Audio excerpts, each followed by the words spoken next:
वक्फ कानून बनने के बाद देश के दूसरे बड़े प्रदेश का एक बहुत बड़ा अहम इलेक्शन होने जा रहा है।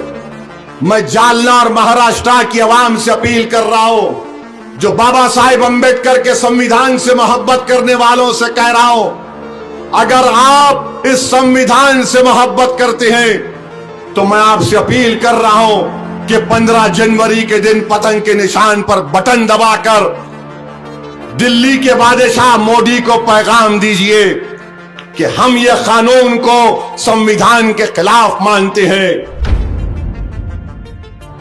हिंदू धर्म के स्थान पर कोई मुसलमान या ईसाई या सिख भी या बौद्ध मजहब का मेंबर नहीं बन सकता, मगर मुसलमान के धर्म स्थान वक्फ बोर्ड है, उसमें कोई भी बन सकता।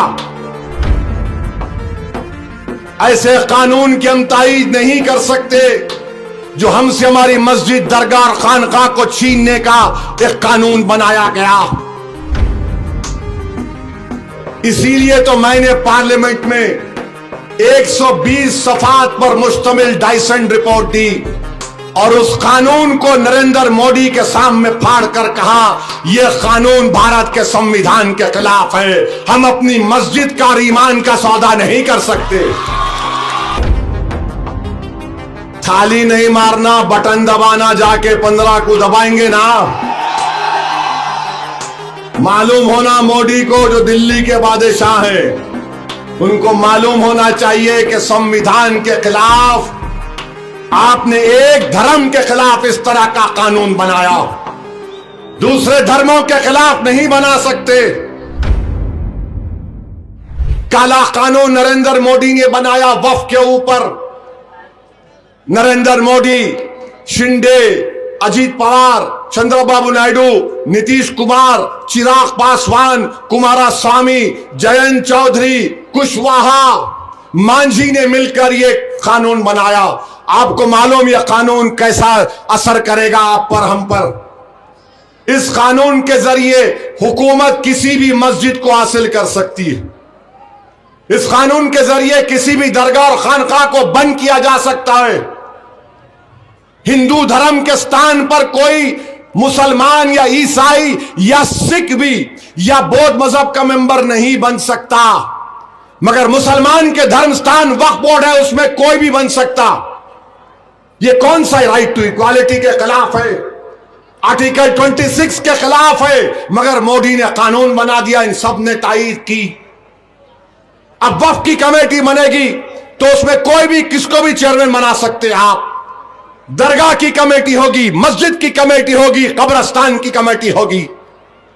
यानी वक्फ कोई करना नहीं, वक्फ पर औलाद खत्म होने के दहाने पर आ गया।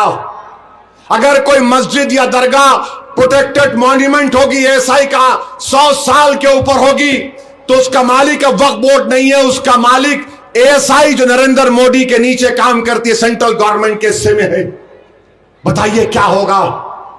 तो ये चुनाव एक अहम चुनाव है, और अगर आप वक्फ कानून के खिलाफ हैं, जो मुझे यकीन है आप हैं, क्योंकि संविधान के खिलाफ बनाया गया, आपको अपनी इजहार नाराजगी का इजहार जमहूरी तरीके से लोकशाही देती है। वक्फ कानून बनने के बाद देश के दूसरे बड़े प्रदेश का एक बहुत बड़ा अहम इलेक्शन होने जा रहा है।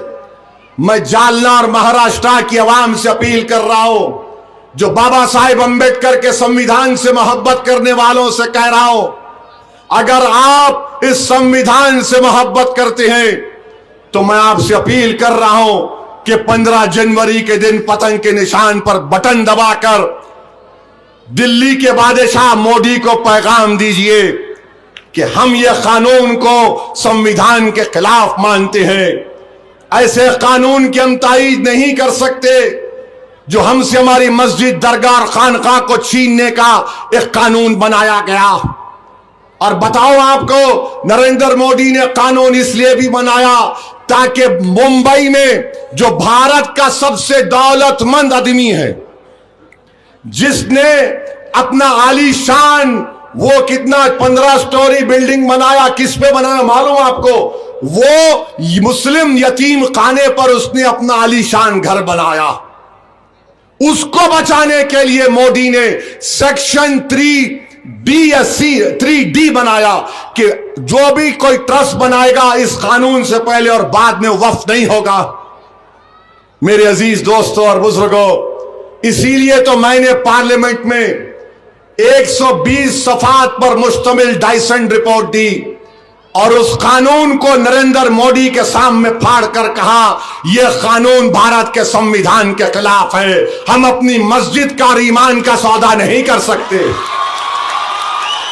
तो मेरे अजीज दोस्तों और बुजुर्गों, थाली नहीं मारना, बटन दबाना, जाके 15 को दबाएंगे ना।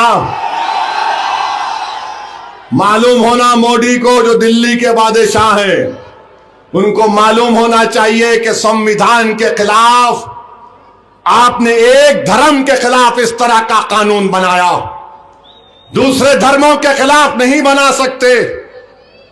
और बार बार बोलते, अरे कौन सी वक्फ की जायदाद, कहां वक्फ बचेगा, सब आप लोग उस पे कब्जा करेंगे। जो कब्जा करके बैठे वो तो ऐश करेंगे। लिमिटेशन एक्ट हिंदू धर्म के एंडोमेंट बोर्ड पर अप्लाई नहीं होता। अगर कोई हिंदू धर्म की जायदाद पर कब्जा करता है, चाहे वो 20 साल से कब्जा करो, वो प्रॉपर्टी उसकी नहीं होती, वो मंदिर, मूर्ति या धर्म की होती है। मोदी ने बोला वहां पर लिमिटेशन अप्लाई नहीं होगा, यहां पर अप्लाई होगी। यानी अगर कोई 12 साल से कब्जे में है, जिस जमीन का मालिक अल्लाह है, मोदी बोल रहे कि काबिज मालिक होगा, अल्लाह नहीं होगा। कौन सा इंसाफ है बताओ आप ये। मेरे अजीज दोस्तों और बुजुर्गों, इस कानून के खिलाफ आपको वोट देना है।